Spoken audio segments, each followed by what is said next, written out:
Hello students, welcome to the आयर army YouTube channel. आज जो है AIPGET 2025 की ब्रह्मास्त्र सीरीज में हम कवर करेंगे सारंगधर संहिता और भेषज कल्पना।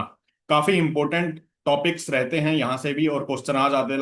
लगभग 3 से 4 क्वेश्चन आ जाते हैं। तो आज की अगर ये वीडियो आप देख लेंगे तो आपको वीडियो देखते देखते ही याद हो जाएंगे, और बहुत इंपॉर्टेंट क्वेश्चन जो स्पेसिफिक हैं वही मैं आपको बताऊंगा। ठीक है, और इसको कवर करेंगे, इसलिए वीडियो को अंत तक जरूर देखें। और अगर हमारे आयुर आर्मी यूट्यूब चैनल पर आप न्यू हैं तो चैनल को सब्सक्राइब जरूर कर लें और बेल आइकन को दबाना ना भूलें, ऐसे ही आयुर्वेदा और आयुष से रिलेटेड इंपॉर्टेंट जानकारी पाने के लिए। आयुर आर्मी ऐप को गूगल प्ले स्टोर और आईफोन दोनों में आप डाउनलोड कर सकते हैं। ये आयुर आर्मी का ऑफिशियल व्हाट्सएप नंबर है, जिसमें मैसेज करके कोई भी अगर कोर्स कोई आपको परचेज करना है तो उसके बारे में जानकारी ले सकते हैं। और AIPGT 2025 देने जा रहे हैं, तो आयुर्वेद चालीसा का कोर्स मैं आप सभी स्टूडेंट को बोलूंगा कि जरूर लेना चाहिए। ठीक है, क्योंकि यहाँ से क्वेश्चन आने के बहुत ज्यादा आसार हैं। बहुत ही मेहनत के बाद इसको प्रिपेयर किया गया है, और हर साल जो है आयुर्वेद चालीसा चेंज भी होती है। इस साल की आयुर्वेद चालीसा बिल्कुल अलग डिजाइन करी गई है, जहां से क्वेश्चन आने की उम्मीद है, तो जरूर इसको एक्सेस कर सकते हैं आप। ठीक है, और अन्य कोर्स भी चल रहे हैं, आप वीडियो को पॉज करके आप देख सकते हैं। बिहार NHM आयुर्वेदा मेडिकल का ऑफिसर कोर्स, या फिर अन्य कोर्स जो है 2026 की AIPGT की तैयारी कर रहे हैं, या फिर जैसे है आप MPPSC का फूड सेफ्टी ऑफिसर का एग्जाम निकला है तो अदर स्टेट के स्टूडेंट एलिजिबल हैं, तो उसका बैच भी स्टार्ट हो चुका है, उसको भी आप एक्सेस कर सकते हैं, या स्टेट या की तैयारी कर रहे हैं। ठीक है, तो आप जो है ये सारी वीडियो पोस्ट करके आप देख लीजिएगा। तो चलिए चलते हैं हम आज सारंगधर जो हमें पढ़ना है। ठीक है, ये जो है आपके पारिक की आयुर्वेद संग्रह की बुक है, जिसके आपको ये स्क्रीन पर फ्लैश हो रहा होगा नोट्स। ये 280 नंबर पेज आप निकाल लेंगे अपनी पारिक की बुक में। ठीक है, वहां से मैं आप सभी को करवा रहा हूँ। तो चलिए चलते हैं ना ज्यादा देर करते हुए। अच्छा, वीडियो स्टार्ट करने से पहले एक इंपॉर्टेंट बात बता दूं कि 169 इंपॉर्टेंट पॉइंट्स जो मैंने बताए हैं इस साल AIPGT 2025 में, जहां से क्वेश्चन पूछे जाएंगे, उसकी वीडियो मैं इस वीडियो के डिस्क्रिप्शन में मैं दे दूंगा लिंक, और जहां पे मेरी फोटो दिख रही है वहां पे आपको आई बटन में भी शो हो जाएगा। वहां से आप जो है क्लिक करके देख सकते हैं, और आयुर्वेद चालीसा में वही सारी चीजें और उससे एक्स्ट्रा ही बल्कि नोट्स को कवर किया गया है जो भी इंपॉर्टेंट है। ठीक है, तो चलिए चलते हैं सारंगधर संहिता। देखिए, सारंगधर संहिता का ये जो है पूर्व खंड, मध्यम खंड, उत्तर खंड। ठीक है, तो ये पुराने क्वेश्चन हो गए, ये कभी नहीं आता है, इसको बिल्कुल हम स्किप करेंगे। हम सीधे चलते हैं। ये चूर्ण, स्नेह, आसव और अवलेह, ये श्वेत चंदन के लिए उपयोगी है, जबकि कषाय और लेप रक्त चंदन के लिए उपयोगी है। कैसे याद करेंगे? एक चीज याद हो जाएगी, दूसरी चीज अपने आप याद हो जाएगी। कैसे? कषाय और लेप का याद रखेंगे KL राहुल। KL राहुल आपको याद होंगे। ठीक है, ये कौन है? भारतीय बैट्समैन है, क्रिकेटर है, और सुनील शेट्टी के दामाद भी है। ठीक है, तो KL राहुल से कसाय और लेप, और राहुल से हो गया रक्त चंदन। दो याद हो गए, तो श्वेत चंदन जो बच गए, बाकी सब चूर्ण, स्नेह, आसव, अरिष्ट, आंवले, ये सब तो आपको नॉर्मल याद हो ही जाएगा। तो KL राहुल याद रखें, आपको सीधे याद हो जाएगा। सविर्यता अवधि से क्वेश्चन आ जाता है, इसको स्किप नहीं करना है। एक्सपायरी डेट आपको पता होनी चाहिए। 1 वर्ष के पश्चात जो है वानस्पतिक द्रव्य जो है वीर्यहीन हो जाते हैं। चूर्ण की एक्सपायरी डेट जो है 2 माह है। वटी और अवलेह की 1 वर्ष है। स्नेह और की है जो 1 वर्ष 4 मास, लगभग 1.5 साल। ठीक है, तो ये आपको याद रखना है। स्नेह जैसे जैसे तेल वगैरह होता है, घृत होता है, उसकी जो एक्सपायरी डेट जो होती है वो 1.5 साल लगभग होती है।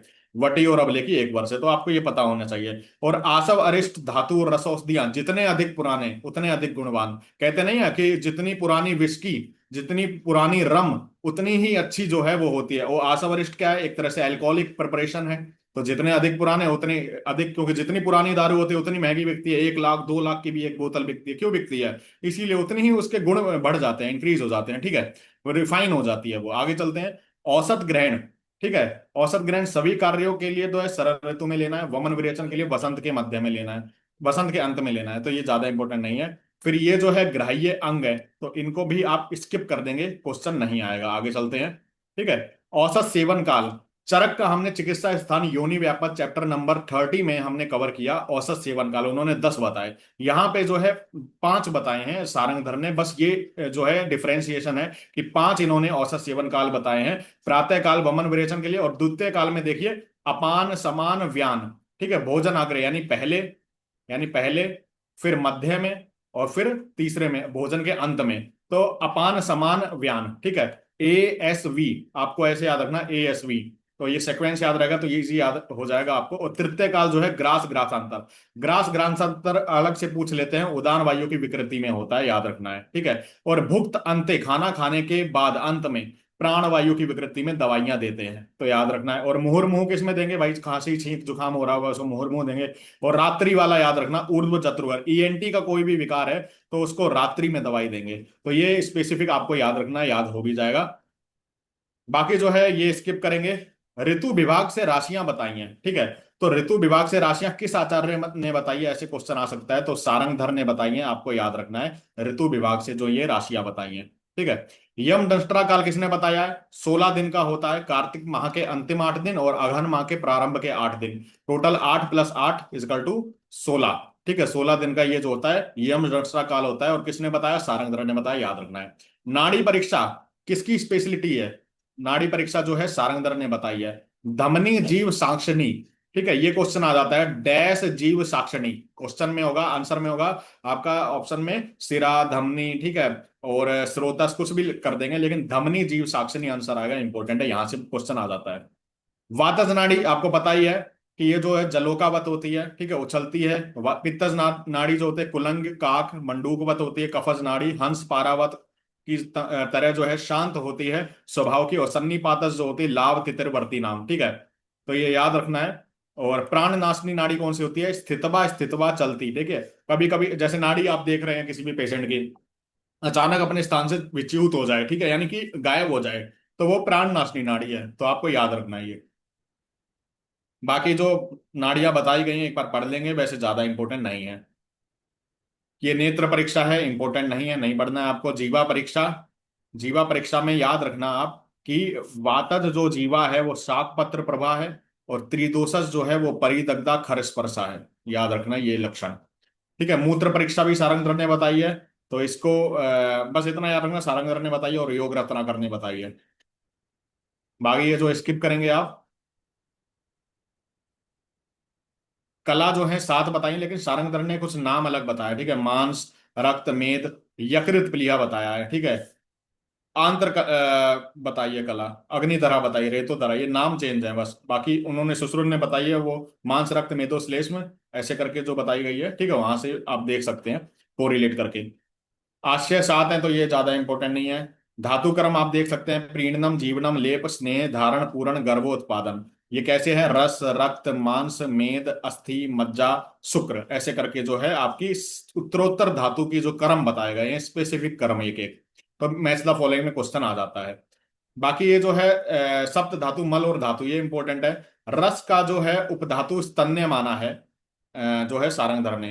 रक्त का मल माना है रंजक पित्त, ये देखिए ये इंपॉर्टेंट है, क्वेश्चन आ जाता है, रक्त का मल, रंजक पित्त को रक्त का मल किसने माना है, सारंगधर ने माना है, ठीक है, आपको याद रखना है, तो ये इंपॉर्टेंट है। और रक्त का जो उपधातु रज किसने माना है, ये भी सारंगधर ने माना है, ये क्वेश्चन जरूर आते हैं, ठीक है, क्योंकि रज जो है रस की उपधातु मानी है किसने, चरक ने, आचार्य चरक ने, ठीक है। लेकिन यहाँ पे एक्सेप्शन है, यहाँ पे जो है रक्त की उपधातु मान रहे हैं सारंगधर, रज, ठीक है। और रंजक पित्त को तो सीधे मल्ली बता दिया है, ठीक है, तो ये आप याद रखना है आपको। आगे चलते हैं। शुक्र का उपधातु मानी है ओज, किसने मानी है, सारंगधर ने, तो ये इंपॉर्टेंट है, आपको याद रखना है, शुक्र की उपधातु ओज मानी है, ठीक है। बाकी ये जो है स्किप करेंगे। बाकी ये वाला श्लोक इंपॉर्टेंट है, पित्तम पंगु कफा पंगु पंगवो मलधातव, ये लाइन लिखकर आ जाएगी, किस आचार्य का श्लोक है, सारंगधर का, याद रखना, ठीक है। उन्होंने बताया कि पित्त भी पंगु है, कफ भी पंगु है, अपने अपने आप कुछ काम नहीं कर सकते जब तक वायु जो है उसका काम ना करवाए, ठीक है। तो वायु ही है जो यत्र नियंते तत्र गच्छन्ति मेघवत, वायु ही है इस पूरे शरीर में जो, चाहे हार्मोन काम कर रहे हैं, चाहे ब्लड सर्कुलेशन हो रहा है, चाहे कोई भी नर्वस सिस्टम का काम हो रहा है, वायु ही उसका कारण है, तो ये बताया गया है। मर्म को कहा है जीव धारणी, तो ये आप याद कर सकते हैं। सिरा को कहा है संधि बंधन कारिण्यो, ये याद रखना है आपको, ठीक है। यकृत को रंजक पित्त का स्थान माना है, जबकि वाग्भट ने किसको माना है, आमाशय को, याद रखना, कई बार क्वेश्चन आता है, ठीक है। किलोम के बारे में याद रखना, तिलक और कालियक कहा है इसको, जलवाही सिराओं का मूल है, और गर्भ में रक्त और वायु से उत्पन्न होता है। प्राणवायु का स्थान नाभि माना है, क्योंकि ये नाभिस्थ प्राण पवनम ऐसे करके श्लोक आया है सारंगधर का, ठीक है। वो पूरा श्लोक 4 लाइन का है, आयुर्वेदिक प्रोसेस ऑफ रेस्पिरेशन बताया गया है, जिसमें नाभिस्थ प्राण पवनम स्पृष्टवा हृद कमलांतरम कंठाद बहिर्विनिरयाति पातुम विष्णु पदामृतम ऐसे करके श्लोक आया हुआ है, ठीक है। तो वो आप देख भी सकते हैं, नहीं तो इतना याद रखना प्राणवायु के स्थान नाभि माना गया है। ठीक है। आहार छह माने, जैसे जैसे असित पित्त लीड खादित माना गया है, इन्होंने एक्स्ट्रा दो और माने, चौष्य और चर्व्य। ठीक है। छह से माने गए हैं, तो ये छह हो गए हैं। बाकी नाल छेदन 8 अंगुल पर करने को कहा गया है। माता के दूध के अभाव में बकरी और गाय का दूध दे सकते हैं। ठीक है। अन्नप्राशन छठे और 8वें मास में बताया गया है, तो ये आप देख सकते हैं। बाकी औसत मात्रा आप देख सकते हैं, इसको स्किप करेंगे। ठीक है, आगे चलते हैं।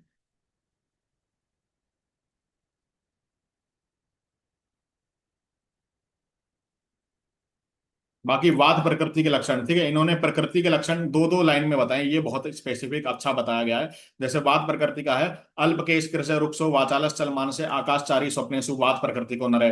पित्त का है, अकाल पलितेर व्याप्तो धीमान सुवेदी च रोशने स्वप्नेषु ज्योतिषाम दृष्टा पित्त प्रकृति को नरे। कफ का है, गंभीर बुद्धि स्थूलांग स्निग्ध केशो महावलय स्वप्ने जलाशय लोकी श्लेष्म प्रकृति को नरे। ये वाले बहुत इंपॉर्टेंट है, तो आपको याद रखना है। ये याद रखना है पॉइंट, अग्न्यास्त्र पित्त को अग्नि रूप मानते हुए उसका प्रमाण तिल मात्र माना है। तो ये क्वेश्चन आपका इंपॉर्टेंट है, याद रखना है आपको। ठीक है।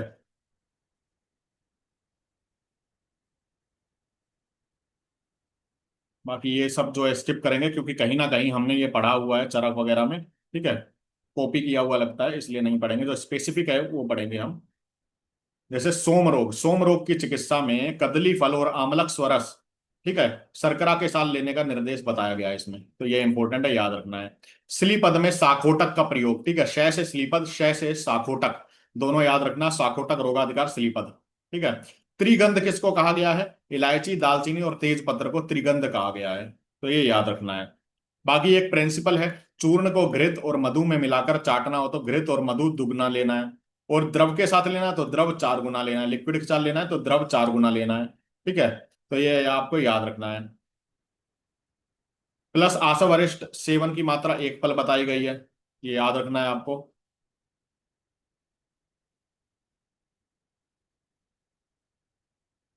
बाकी ये स्किप करेंगे आप, सीधे चलते हैं इंपॉर्टेंट। ये इंपॉर्टेंट है, अभ्यंग परिषेक पिचू बस्ती भेद से मूर्धा तेल 4 प्रकार के हो जाते हैं और उत्तरोत्तर बलवान होता है, तो हमने वाग्भट में अष्टांग हृदय में पढ़ा हुआ है, इसलिए मैं कह रहा हूं। ठीक है। इसको पढ़ने की जरूरत नहीं है, आगे चलते हैं।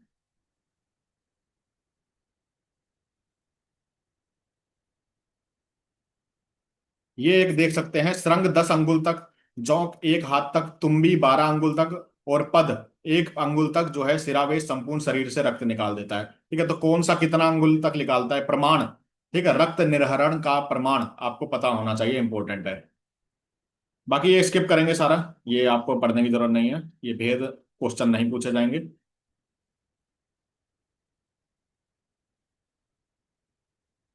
ये बहुत इंपॉर्टेंट है, क्वेश्चन आता है, मंथो अपी फांटवत। ठीक है। तो मंथो अपी फांटवत डैश फांटवत, ऐसे क्वेश्चन कई बार आया। ठीक है। तो मंथ आंसर आएगा, मंथो अपी फांटवत, तो ये इंपॉर्टेंट है। बाकी जो है आपको ये प्रमुख योग याद रखने हैं, जैसे साकोटक क्वाथ स्लीपद, शैसे स्लीपद शैसे साकोटक, अभी बताया मैंने। सुदर्शन चूर्ण ज्वर में देते हैं, लघु गंगाधर चूर्ण अतिसार प्रवाहिका में, वृद्ध गंगाधर गंगाधर चूर्ण अतिसार में ही है। बाकी इसमें जो है नारायण चूर्ण याद रखना, ये वैसे हमने चरक में पढ़ाई हुआ है, चरक चिकित्सा उदर रोग में, उदर रोग में बताया गया है। ठीक है। और श्रीमान बाहुशाल अर्श में बताया गया, तो ये याद रख सकते हैं आप, ये इंपॉर्टेंट है।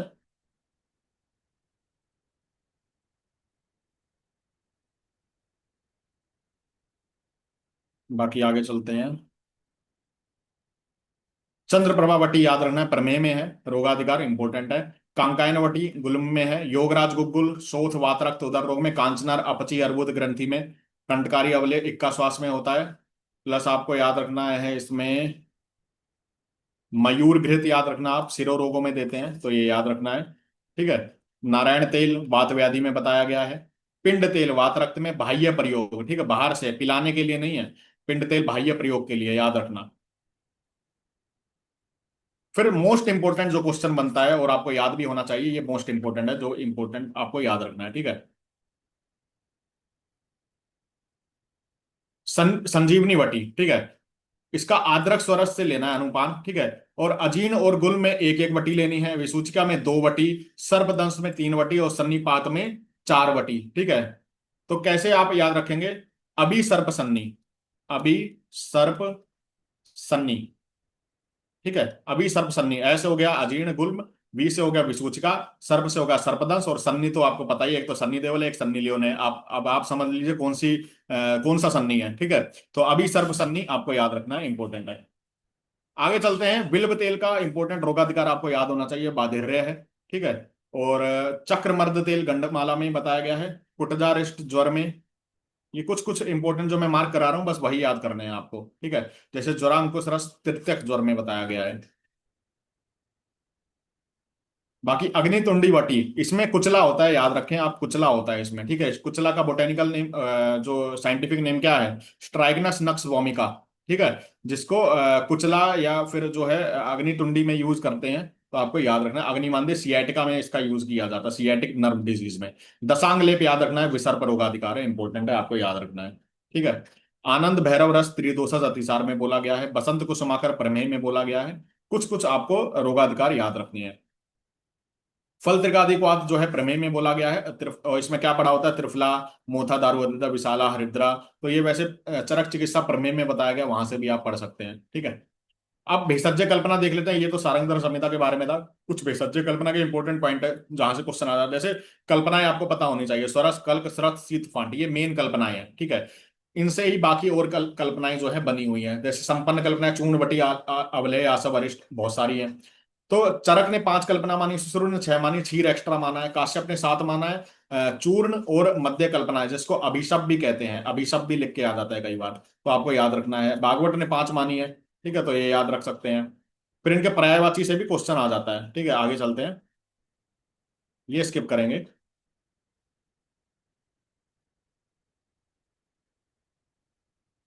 यहाँ पे भी सविर्यता अवधि यानी कि एक्सपायरी डेट बताई गई है, यहां से भी आप देख सकते हैं। देखिए, सद्य प्रयोग योग्य है, तुरंत बनाया तुरंत खा लीजिए, क्या है? पंचविध कसाय कल्पना। भाई स्वरस आज बनाया, तुरंत का तुरंत बना के जूस पी लो, ऐसा थोड़ी आज रखोगे कल तक पी रहे हो, ठीक है।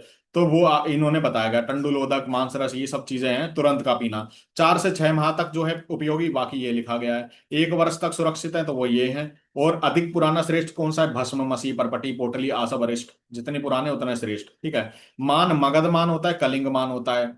तो मागध मान श्रेष्ठ होता है, क्योंकि माँ से मगध मान और माँ से माँ, ठीक है, माँ बाप में माँ श्रेष्ठ होती है, ठीक है, उससे याद रखेंगे कि मागध मान श्रेष्ठ है।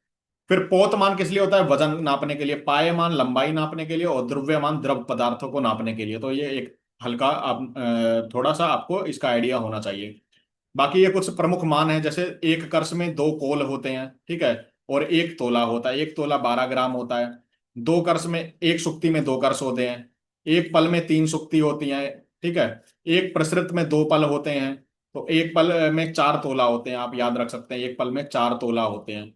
तो ऐसे करके आपको याद हो जाएगा। और 1 तोला 12 ग्राम है, तो 12 × 4 कितना हो गया? 48 ग्राम। तो वो आपको याद रखना है। एक ये याद रखना है, 1 तुला, ठीक है। तोला और तुला दोनों अलग चीज है। 1 तुला ऊ की मात्रा हो तो 1000 पल आंसर आएगा, जिसको 5 शेर भी कहते हैं। और ठीक है। और 1 पृष्ठ कितना होता है? 64 तोला, 64 तोला। तो इसको आप याद रख सकते हैं। या फिर 16 पल, पल में बात करें तो 16 पल, ये आप क्वेश्चन पूछ लेते हैं, याद रखना है। बाकी एक सुक्ति जो है 32 बिंदु को कहते हैं, तो थोड़ा बहुत आपको आइडिया होना चाहिए। और ये जो है आप स्किप करेंगे, यहां से क्वेश्चन नहीं आएगा। द्रव्य ग्रहण, आर्द्र द्रव्य 2 गुना लेना होता है, शुष्क द्रव्य जो है जितना बताया उतना ही ले, ठीक है। तो ये एक प्रिंसिपल है आयुर्वेद भेषज कल्पना में। प्लस सारंग दर अनुसार मात्रा है, यहां से क्वेश्चन आ जाता है, इंपॉर्टेंट है, याद रखना है आपको। स्वरस की मात्रा अर्धपल बताई गई है, ठीक है। अनुकल्प स्वरस की मात्रा 1 पल है। कल्क की मात्रा 1 कर्ष है। क्वात की मात्रा 2 पल है। शीत की मात्रा 2 पल है। फांट की मात्रा 2 पल है। चूर्ण की मात्रा 1 कर्ष है। अब देखिए 2 पल किस किस की है? क्वात की, शीत की, तो आप एक साथ लिख लें, ठीक है। किस किस की 2 पल है? 2 पल है आपकी क्वात की, शीत की, और फांट की, ठीक है। तो देखकर ऐसा लग रहा है जितने भी लिक्विड हैं, ठीक है, जिनको हम पी सकते हैं गिलास में भर के, वो सारी चीजें दो हैं, 2 पल मानी गई है, ठीक है, 2 पल मात्रा है। और स्वरस की जो है 1 पल है, ठीक है। 1 पल है, वो भी पुटपाक वाले की, पुटपाक से जो स्वरस बनाया गया हो, ठीक है। लेकिन वैसे नॉर्मली अर्धपल ही मानी गई है, तो ये आपको याद रखना है, ठीक है। बाकी जो है चूर्ण, और ये देखिए चूर्ण और कल्क, चूर्ण और कल्क दोनों की मात्रा जो है एक कर्ष है, एक कर्ष। तो ये इंपॉर्टेंट है, आपको याद रखना है। पर्याय से क्वेश्चन आ जाता है, बहुत इंपॉर्टेंट। कल्क को प्रक्षेप और आवाप दोनों कहते हैं। क्वाथ को श्रित, कषाय, निर्यु तीन नाम है। फांट को चूर्ण द्रव, बहुत बार क्वेश्चन आया, मोस्ट इंपॉर्टेंट है। चूर्ण द्रव किसको कहते हैं? फांट को कहते हैं, याद रखना। और चूर्ण के लिए क्या आया? रज, छोद्र, शुष्क कल्क। शुष्क कल्क याद रखना, सूखा कल्क, सूखा पेस्ट, उसको चूर्ण कहते हैं। तो इंपॉर्टेंट है, आपको याद रखना है। आगे चलते हैं।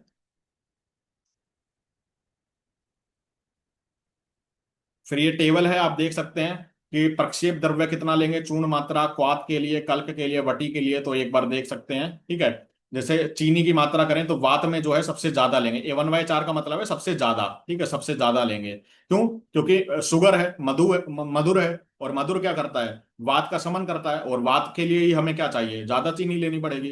तो वैसे दिमाग लगा के आप नॉर्मली इसको सॉल्व कर सकते हैं। बाकी ये जो है ये इंपॉर्टेंट है। प्रमथ्या, एक पल से द्रव्य 8 गुना लेना है, ठीक है। तो रेशो याद रखना, 1:8 इसमें है, ठीक है। जैसे लाक्षारस है, 1:6 है। मांस रस ज्यादा इंपॉर्टेंट नहीं है। क्षीर पाक याद रखना, बहुत इंपॉर्टेंट है। 1:8, 1:8, 32, ठीक है। उसमें भी याद रखना, एक क्या है? द्रव्य है। 8 क्या है? दूध। और 32 क्या है? जल। कंफ्यूजन भी हो जाए तो इजिली याद कैसे रहेगा आपको? देखिए, दूध सबसे ज्यादा महंगा है, ठीक है। आज के टाइम में 70 रुपए पर लीटर आपको दूध मिल रहा है। तो दूध महंगा है, अमृत तुल्य है, तो कम ही लेंगे, ठीक है। पानी जो है सस्ता है अभी, ठीक है, तो पानी ज्यादा ले लेंगे। तो ऐसे करके आपको याद रहेगा, जल हमेशा, कभी आप भूलेंगे नहीं, ठीक है। तो दूध हमेशा कम लेना है। बाकी आपको याद रखना है, गुल्म चैप्टर जब पढ़ रहे थे चरक चिकित्सा स्थान में, तो लहसुन क्षीरपाक वहां पे आया था, लहसुन क्षीरपाक।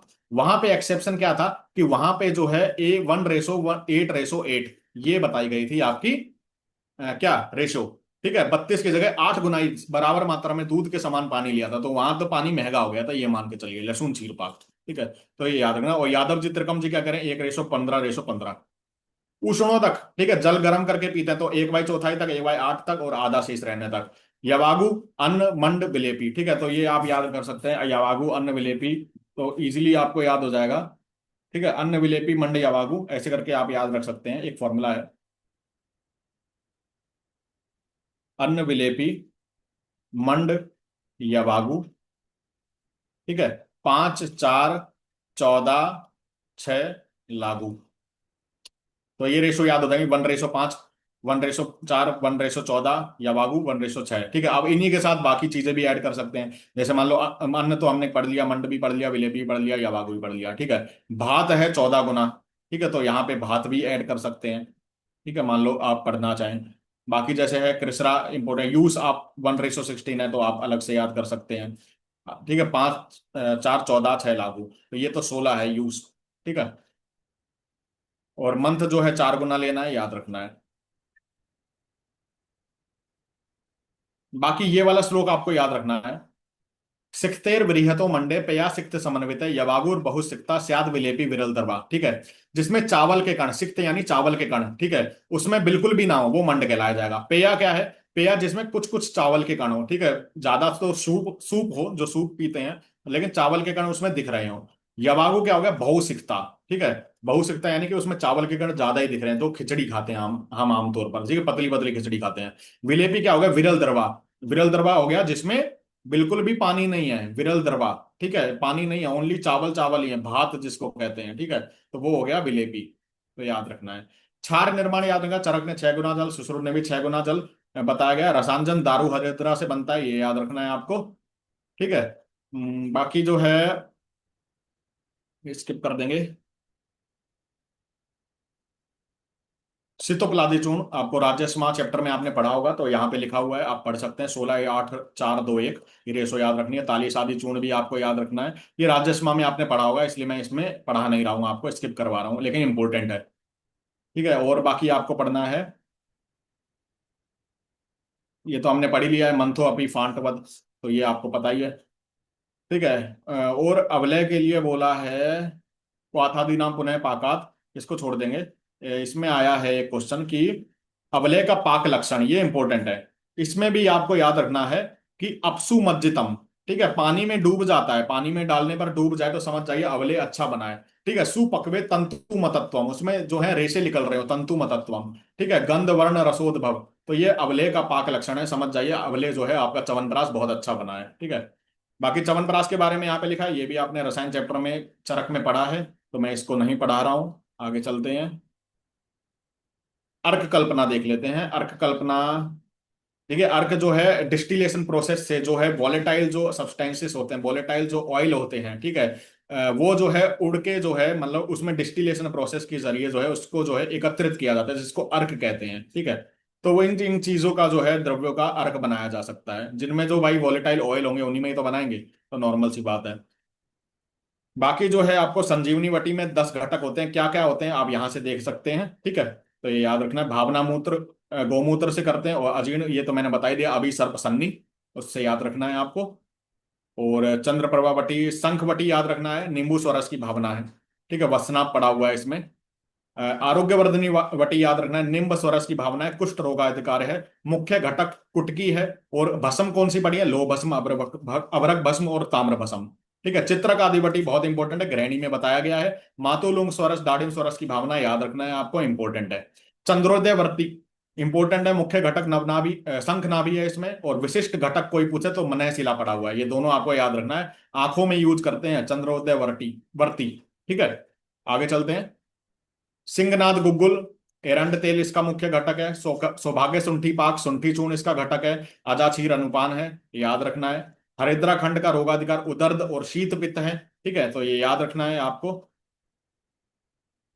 अ, बाकी क्षार सूत्र के बारे में याद रखना है। चक्रदत्त में सबसे बढ़िया वर्णन आया है, ठीक है। क्षार सूत्र शब्द का सबसे पहले वर्णन कहाँ पे आया, चरक चिकित्सा 12वें अध्याय में अर्श नाड़ी व्रण अर्बुद भगंदर में बताया गया है, ठीक है। बाकी जो है ये स्किप करेंगे आप।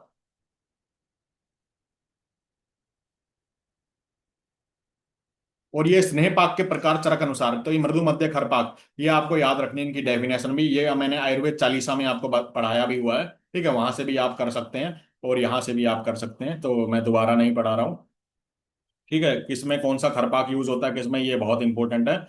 और स्नेह सिद्धि के लक्षण भी आप देख सकते हैं इसमें, बस ये लाइन याद रखना, फेनोदगमस तेले फन फेन शांति सर्वी, ठीक है। जब तेल बना रहे होते हैं तो उसमें फेन की उत्पत्ति होती है, और जब घी बना रहे हैं तो उसमें फेन की शांति हो जाती है, फेन नहीं होना चाहिए, तो वो स्नेह सिद्धि का लक्षण आप समझ जाइए, अच्छा तेल बन रहा है, अच्छा घी बन रहा है, ठीक है। जाति आदि घृत मुख्य घटक जाति पत्र है। और तुत्थ पड़ा हुआ है, क्योंकि इसमें व्रण में दिया जाता है इसलिए तुत्थ पड़ा हुआ है, और तुत्थ क्या है, व्रण रोपण का काम करता है, तो आपको याद रखना है। महानारायण तेल आप देख सकते हैं थोड़ा सा, मुख्य घटक तिल तेल है इसमें। बाकी महामास पला तेल ये सारे वात व्याधि में यूज करते हैं, तो इस अलग से याद करने की जरूरत नहीं है। आसवरिष्ट निर्माण परीक्षा, पात्र में शब्द का नहीं सुनाई देना, और दिया सलाई जलाने पर जल जाए, जलते रहना, तो वो जो आसवरिष्ट का लक्षण है, ठीक है। और आसव क्या है, अपक्व जल से निर्माण करता है, अरिष्ट क्या है, क्वाथ से निर्माण करते हैं, याद रखें, क्वाथ बनाकर अरिष्ट बनाते हैं, ये डिफरेंस है मुख्य। सुरा के बारे में देख सकते हैं। सुरा क्या है, डिस्टिलेशन से प्राप्त द्रव्य, ठीक है, सुरा। यव गेहूं चावल आदि अन्न को जल में पकाकर, ठीक है, संधानों उपरांत, एक तरह से बियर, बियर से भी कर सकते हैं आप, ठीक है। प्रसन्ना क्या हो गया, सुरा के ऊपर का मंड भाग, ठीक है, ऊपर का जो फेना होता है ना बियर का, वो प्रसन्ना हो गया। कादंबरी क्या होगा, प्रसन्ना की अपेक्षाकृत गाढ़ा, अल्कोहल सुरा से कम, ठीक है। जगल, ये सारे अल्कोहल के भेद हैं एक तरह से, तो आप यहां से देख सकते हैं, हल्का सा क्वेश्चन बाई चांस आ जाए तो आप याद रखें। और वारुणी याद रखना है, बहुत इंपॉर्टेंट है, खरजूर से प्राप्त रस है वारुणी।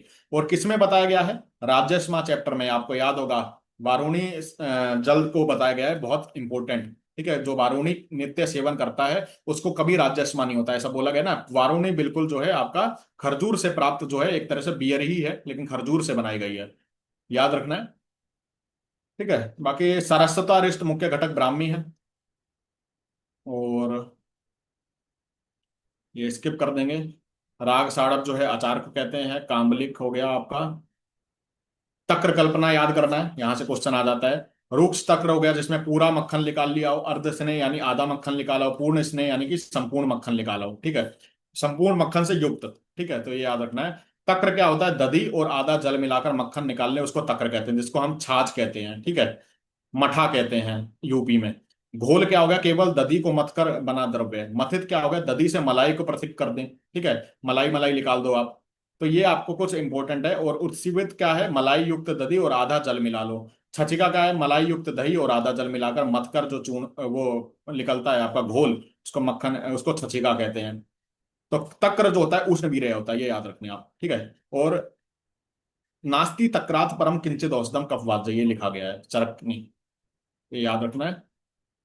दधि कूर्चिका और तक्र कूर्चिका याद रखना है। दूध में दही मिला दो और अग्नि पर पाक कर दो तो दधि कूर्चिका बनेगा, और दूध में तक्र मिला दो तो तक्र कूर्चिका बनेगा।